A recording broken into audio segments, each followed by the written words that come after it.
Greetings, founding comrades, and welcome back to Bee's Knees, our foundation town. And welcome to Foundation Fridays. Yes, from now on, our foundation episodes will be on Fridays. And did we move that just so that we could say Foundation Fridays? I don't see how that's any of your business. Now, welcome, as I said. Today, we're going to be working on the monastery. So, the first thing we want to do is outline where we're going to put it. Now, we prepared this area last time, but we can sort of outline a slight idea of where we want it. I reserved this place for it, but I think this one big slice might be a little bit too big to begin with. We might do a combination of a cloister about this big or about this big, and then a fence, just to sort of complement the monastery. Let's take a look and see if we have some sort of vision. Now, one of the primary goals, let's talk about why we're making this monastery.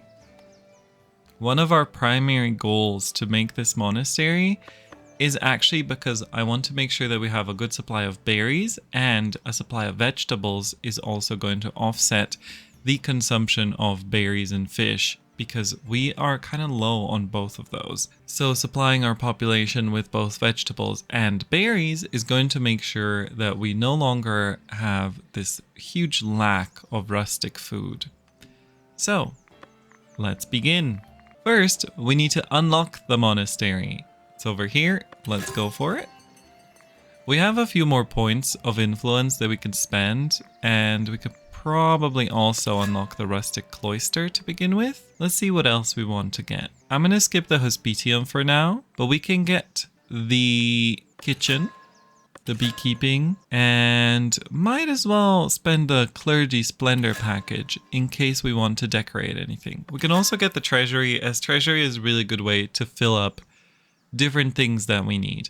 We might as well get the monastic emissary and the clergy privilege. So we have new building parts available. The monastery is one of the most interesting buildings because it has so many different parts. We now have a little notification here. Building a monastery.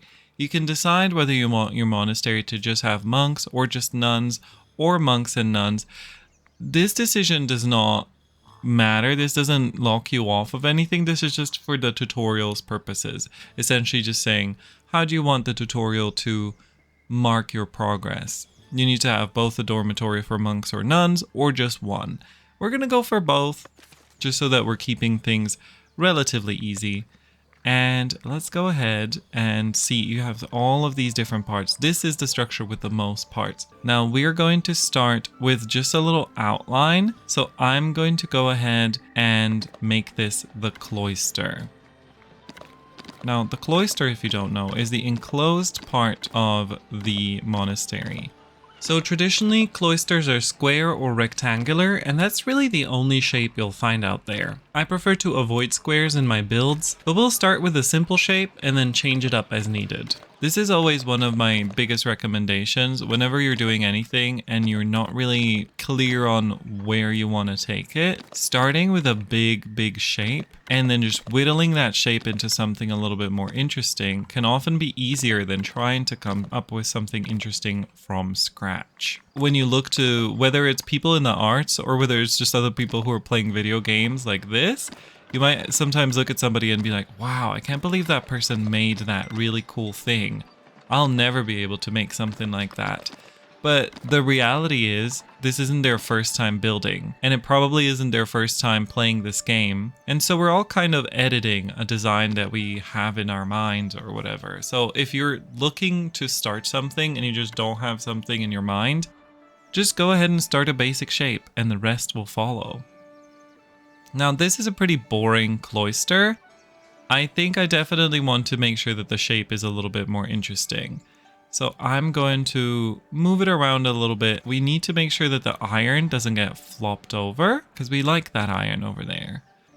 And I'm just going to go even more here. Now this actually, you know what I'll do here? I think I might make a separate sub-building, just so that it's easier for us to keep an eye on and move around different elements. What I'm thinking here is that I want it sort of to be following this shape of the wedge here. It's sort of a trapezoidal shape almost. And so we're gonna go straight here, and then I will use the corner piece. Now these corner pieces do have a little bit of leeway. If you spin them, you turn snapping off, spin them, put them in there. You can achieve some stuff like that sometimes. Snapping back on, and we have ourselves a more interesting corner than just a straightforward one. Snapping off, just squeeze that in there. After a little consideration, I decided to drop the irregular shape and instead try a little challenge. So as I mentioned earlier, historically the cloister is pretty much always square and acts as a sort of internal guide around which the rest of the monastery is built. And that does seem like an interesting build prompt. Plus, because I don't tend to use squares in the rest of our town, this could make the monastery stand out even more. So, it is decided. We're going to try and make a historically semi-accurate, we'll call it historically inspired monastery. One of the main features, if not the main feature of the monastery, is the chapel itself. It tends to be a cross shape and runs fully along one side of the cloister. Now, I'm not sure that with the size we've created we can pull that off, but we can certainly throw some stuff together and give it a shot.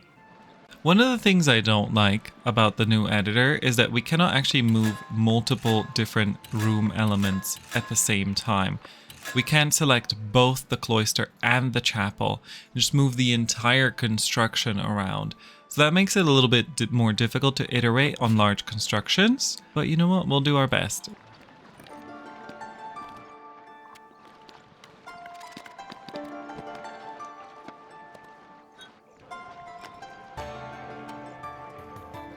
In the early stages of planning any build, I really do recommend just throwing things together, and if you don't like what you made, move on to another section or make a very drastic change. That'll often highlight something that you may not have noticed that was bothering you. In this case, I was really despairing with nothing looking the way I wanted it, but then I noticed I was having trouble making the buildings look appropriately sized compared to the cloister, so I shrank that down, and that made me much more happy with the direction we were headed in. For this monastery, which very ahistorically houses both monks and nuns, I decided I'd separate their dorms into two wings opposite off of each other, so their dorms run on either side of the cloister.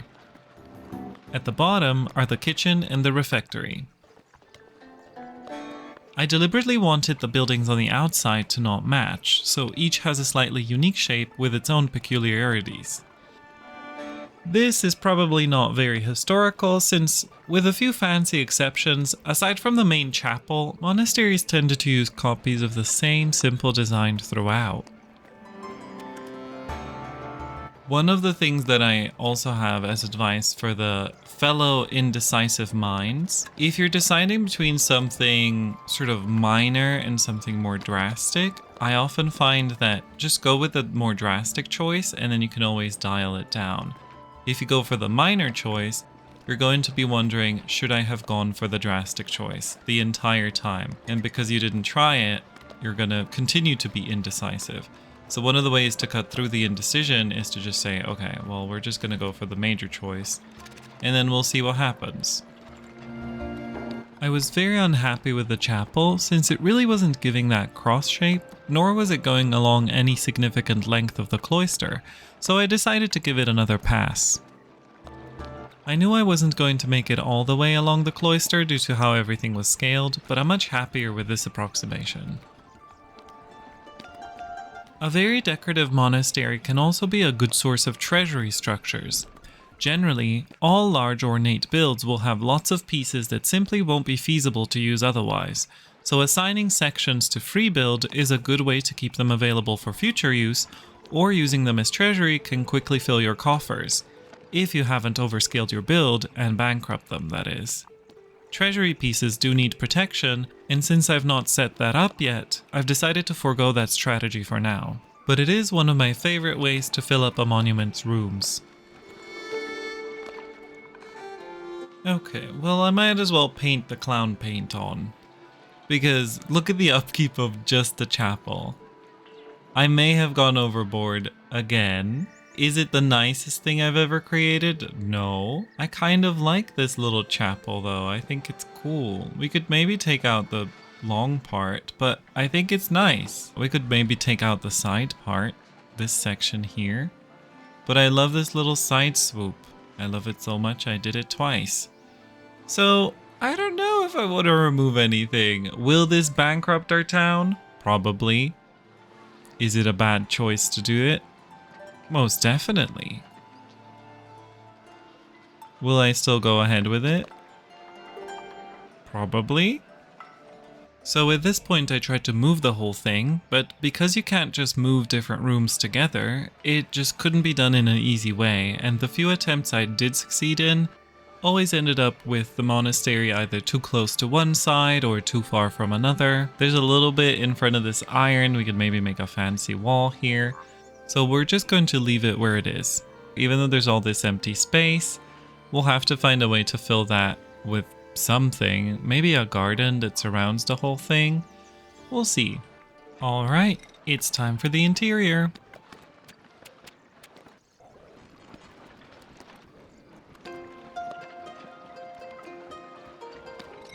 I used the tower pieces to try and place the corners of the hedge equally distant from the sides of the cloister.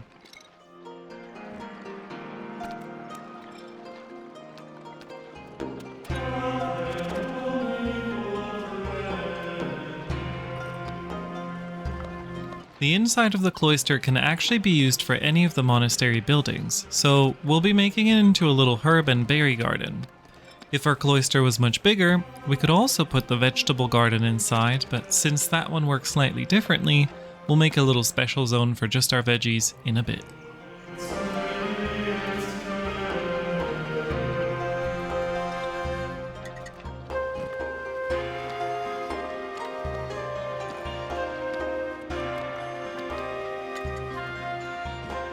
Since we're already challenging ourselves, I decided to go with some herb garden pieces I usually don't use, just to keep things a little different.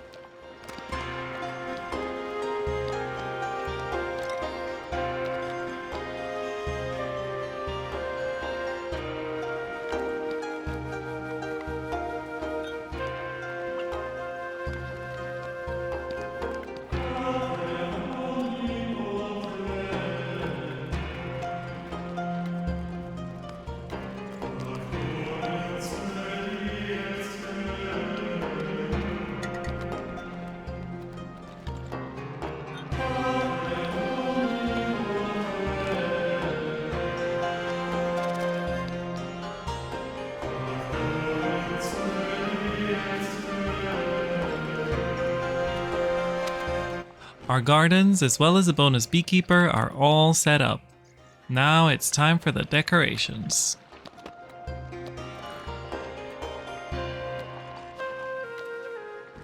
Since decorations have an upfront cost, we're not going to be able to place massive amounts of decorations in one large go.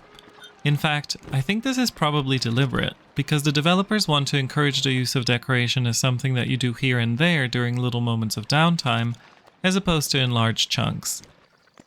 We're going to take the middle road. Before you think we're done, it's now time for the outside garden.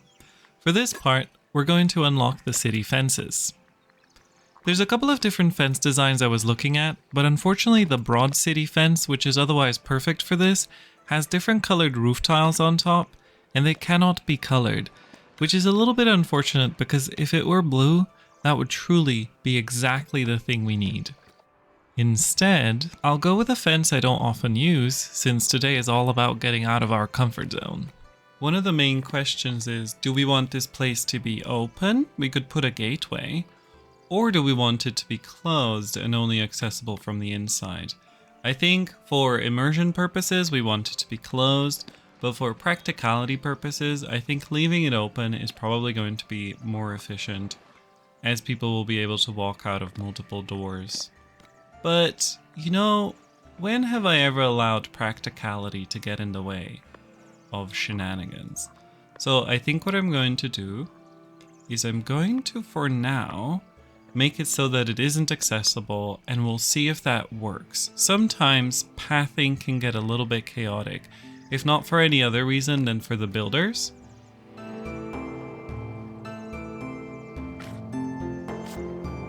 And now it's time for the grange and the vegetable gardens.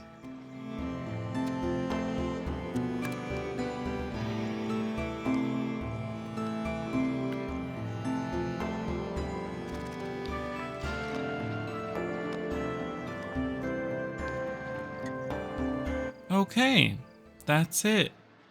Just a small little thing. How did we get here? How did this happen? How have I done this? I can't believe I've done this. This is going to be a very expensive project. Somehow it's grown far bigger than what I initially planned. I actually wanted to make a small practical monastery at the beginning of this, and somehow here we are with a huge chonker of a chapel. It had some blueprints for real life monasteries, and I guess they sort of led me astray. They led me astray. We'll blame it on that, not on my constant inability to keep things simple. We definitely also have to decorate the front here and do a bunch of other finishing touches. Honestly, I don't know how we're going to manage this financially as well, given that this will absolutely balloon our church upkeep, but maybe we'll be able to manage it. And I feel like it's alright. Personally, I like things to be a little bit more funky shapes, interesting little swirls, and more not adhering to squares. So this is a very square situation for this town. But I think given that everything else around it is going to be less squared off, I'm actually feeling kind of positive about this. I think what it's going to do is it's going to look like a sort of a beacon of order within a disordered surrounding. So I think it's going to be pretty good. All right, it is almost time to build. One last thing before we press build, we are going to go into the rule book and preemptively go to our edicts and privileges, and we are going to take the parish grant privilege, which is going to reduce the clergy buildings upkeep by 25%. If we look at all of the upkeep of these different buildings, this is definitely going to bankrupt us, so reducing it is definitely a must, because all of these combined are going to be pretty expensive. But now, I believe it is time to build. Oh Lord, that is a lot of things. Let's give them a nice time of day so that they can work by daylight, you know? And now, here comes one of my favorite parts. We get to lay back and watch them work.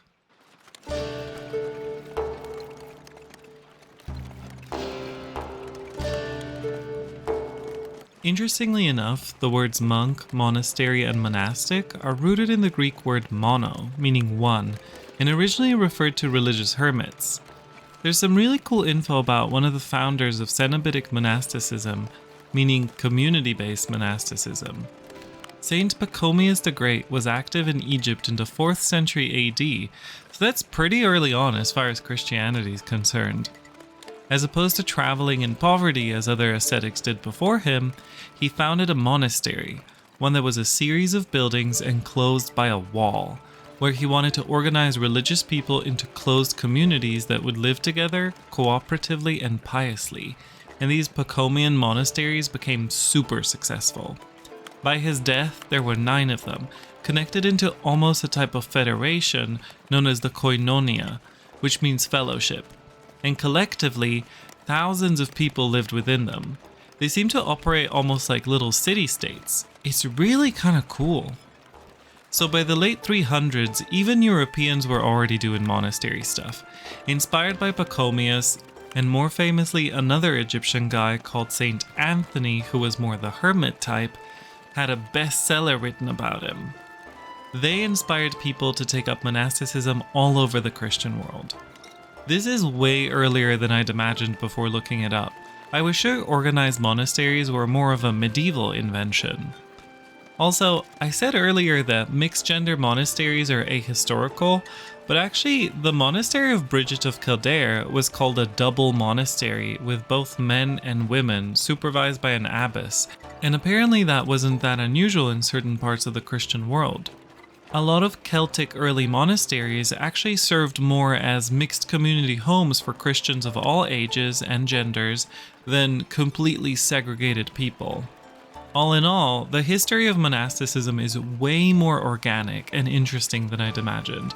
I thought it was mostly artificially created church-sanctioned orders that acquired their land through church and lord grants in the Middle Ages.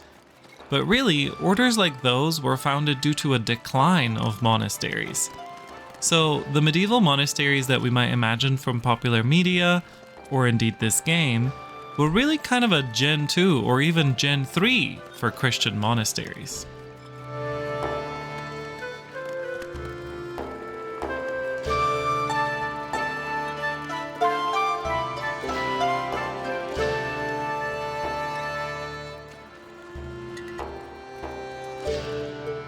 Okay, we are finished building. It is done. Let's take a look around. Looks good. Nice. Okay, so I have a couple things. Obviously, all of these are now missing workers. Look at how many work slots we have made. I don't know how we're going to...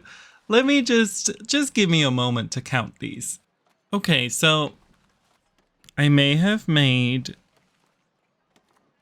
72 slots. So that's many. That's a lot. That would be a huge percentage of our population. And in fact, I don't think it's going to solve anything because we're going to be eating way more food.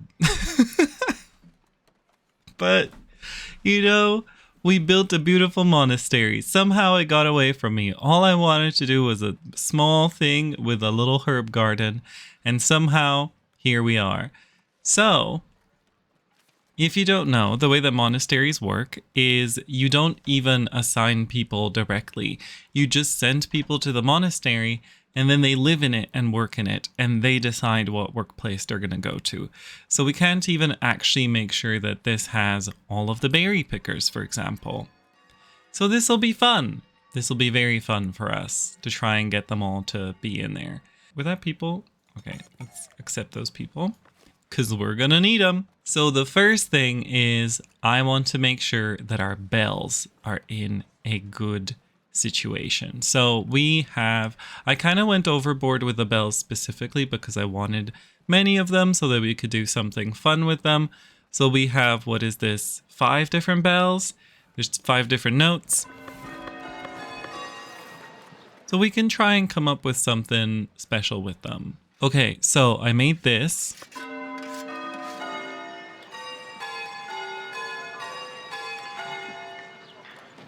And I really think that we need a little bong at the end there. So what we're going to do is we're just going to add what's one more thing to this giant construction. And I'm going to see if I can maybe just hide a tower inside of here. I think that would be pretty much the best way of getting an extra bell because I don't really want it anywhere. So we're just going to sneak it right on in there.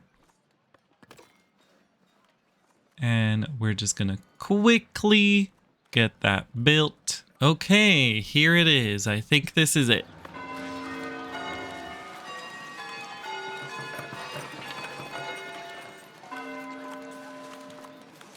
There we go. A lovely ring. That's probably going to get exhausting after a while, but I'm very happy with it. We'll switch it to monthly if we're tired of it.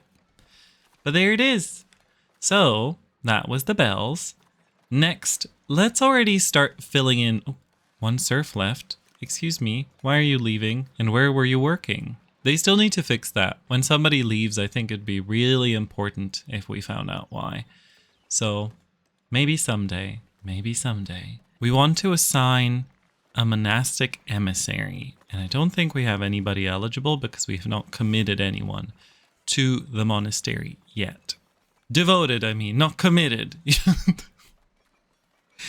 It's not a sanatorium. We're devoting them. We're not committing them. Okay, so I want to keep the population in there even. Female, male, female, male. There we go. We have a population of 4. We have officially founded our monastery. Congratulations. So next, what we're going to do is we're going to assign a monastic emissary. I think that job learning, trade pride bonus, that seems really good. And it's all 3 allegiances. Let's nominate. Wonderful. Okay, we have a monastic emissary. So then, couple things. We want the refectory to actually store the berries and the vegetables. And then let's see where they've assigned themselves. One herbalist, 1 gardener, 1 refectorian.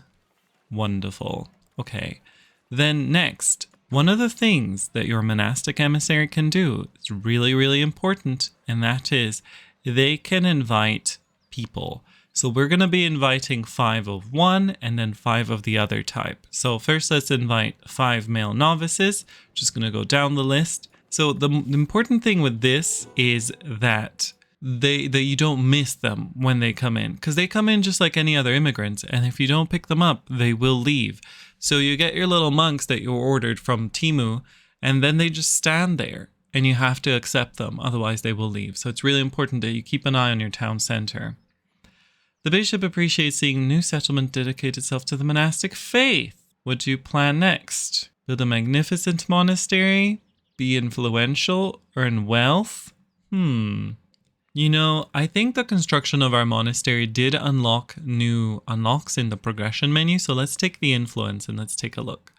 So we've got the clergy influence. And we did in fact unlock new stuff. There it is. The cloister, modest cloister. As well as another privilege. Let's unlock the privilege because that'll be useful. And then let's unlock the architecture, because now we've unlocked the other parts for the monastery. And this will actually be very useful. Let's just look at the free build real quick. This unlocks a whole bunch of different things that we can use in order to make things look nice. However, the roofing is slightly different if I remember. And we've got some new bell towers. We've got a facade. So these can be very useful if we want to just make sure that some of the verticality is broken up in any of the tall buildings. But I think we're relatively good on that. Although something like a little entrance here, I would not mind. So we're going to look at that in a second. The other thing that's really important is also that we want to make sure that the front here is well decorated. I think this is kind of a bland entryway. So we'll take a look at that. And then also, I think the back looks okay. The back looks okay. The side is not terrible. So I think we're pretty happy with what we've got. Now it's just a case of making sure that we've got decorations. Oh, the other important thing that I almost forgot was during the nighttime, as we did our little build timeline, I did notice that the distinct lack of torches is also a problem. So we're going to put in some lights as well. So we've still got a little bit of decorating to do. So let's just give this whole building, now that it's finished, a second pass. This is one of those parts that people often skip when designing buildings. And so you can be left with something pretty grand, but that's missing the little details.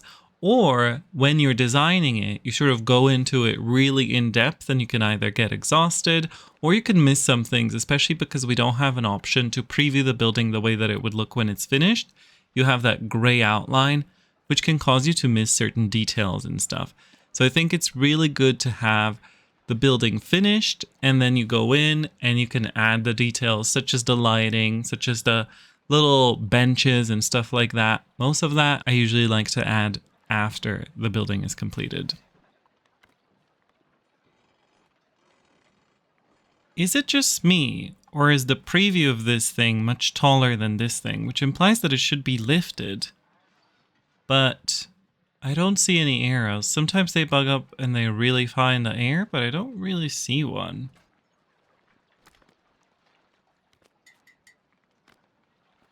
We're going to unlock more decorations just so that we have a little bit more. Oh, there's the glass working. Okay, now we have access to some of these fountains. We can really get going. So right now, I'm not really seeing a nice way that I can delineate the beautiful monastery from the structures right in front of it, that storage house and all of that. But I think that we talked about this before, that storage house is possibly temporary, so we'll probably move it somewhere else, and then we can give this place a little bit of justice. For now, I'm kind of worried that we're running very long with this video, so I don't think that we're gonna start moving around everything else in the city just yet, but I do think that it's a good idea to sort of just think about what we're gonna do out here in front. And look, our beautiful monks from Timu are approaching. Here they are. Yay! Okay, now it's time to add the lights. Remember that any decorations that we add will be added through the emissary office because that boosts the splendor. On the outside, we want the monastery to be a big source of light for the village. But on the inside, we're going to keep it a little bit more modest. It's feeling a bit weird that this part of the emissary building doesn't have any windows, so let's try and fix that. One thing that I also miss when decorating with lights is that there's very few ways to actually put lights high up. There are some wall torches and lanterns that can attach to walls, but those attachment points are usually not very good.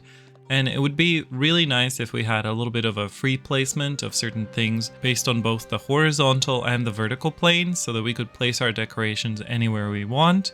Even if that can result in people doing some goofy stuff, I think it would just be nice to be able to decorate with lights on like a bell tower or watchtower or some other tall building. This light ended up illuminating a little bit too many of our cracks, so it had to go.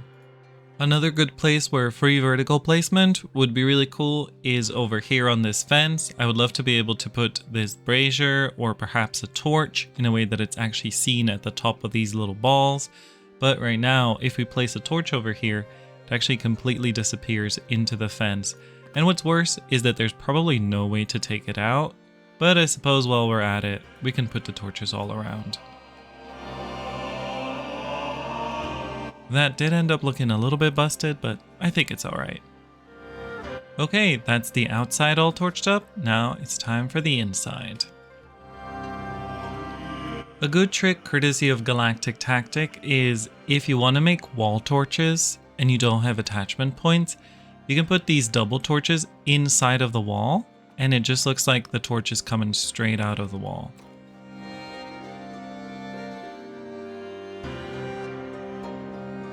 Okay, I think that concludes our lighting. I'm pretty happy with it. Of course, if we notice any holes, we will fix those later. For now, let's check it in the dusk. My favorite lighting. I really like this one. I think it's so nice. The golden light really plays well with a lot of the colors.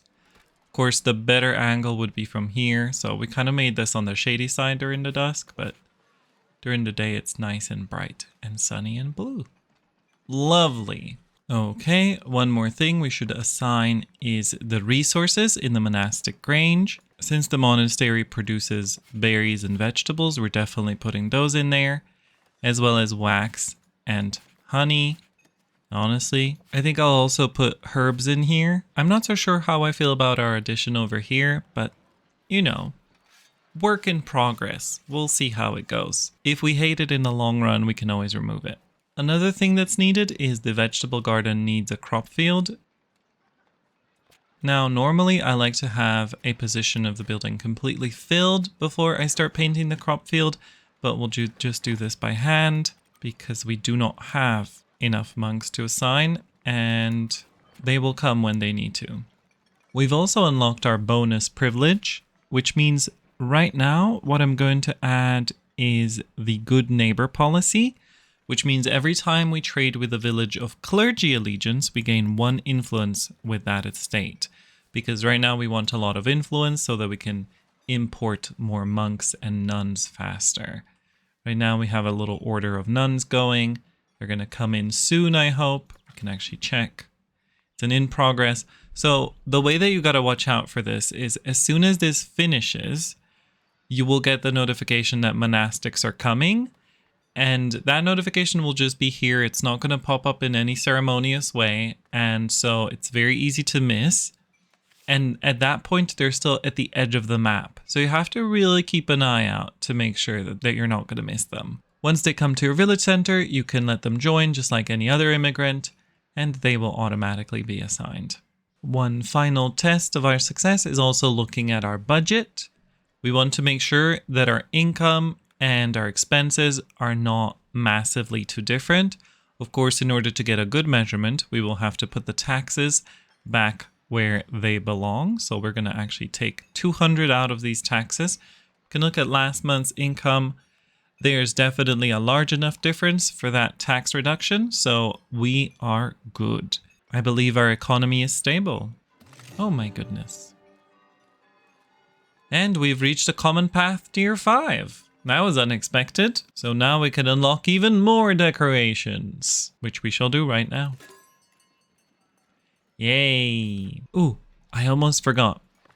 We also have a monastic kitchen. I'm a little bit surprised that there's no worker slots here. That's a bit strange, but we can decide what kind of a monastic food to cook. So the monks, the monastics, can actually eat some very different foods than what you otherwise produce. And right now we kind of have an excess of wheat, which is a little bit unexpected. And we are producing honey here, so we could make golden gruel. We also have a lot of meat, but no wine. Vegetables and cheese is a good combo if you have a lot of cheese, but cheese needs a lot of space. So oftentimes I'm not using this one. Simple stew is often my go-to because bread is a very common staple, and so are herbs, and herbs can't be eaten by the people. So usually I'll go for either the golden gruel or the simple stew. We're going to go for the simple stew. Oh, there we go. There are the cooks. I was wondering where they are. Lovely. Okay. So then you have to go to the refectory, which you can find on your list. And there you can just say, we want to make sure that they're eating the simple stew. Lovely. One thing we could do is we could actually break up the monastic kitchen into 2 separate structures so that we're producing both the simple stew and the golden gruel. That is a good option. And it will take a little bit of fiddling because you cannot just transfer 2 different buildings. But we could probably make this very simple. So I suppose my advice is when you're making the monastery, make sure to make as many kitchens as different foods you're expecting to cook. Eventually, that will probably be 4 different kitchens. All right, now we can assign a different function to the kitchen. And we shouldn't forget to add it in the refectory as well. Speaking of assigning things, we should also set up a new market stall, which can actually sell the vegetables that our monastery is producing to the people for rustic food consumption. There we go. Assign the market tender and the vegetables. Let's also do a little cleanup of our different areas.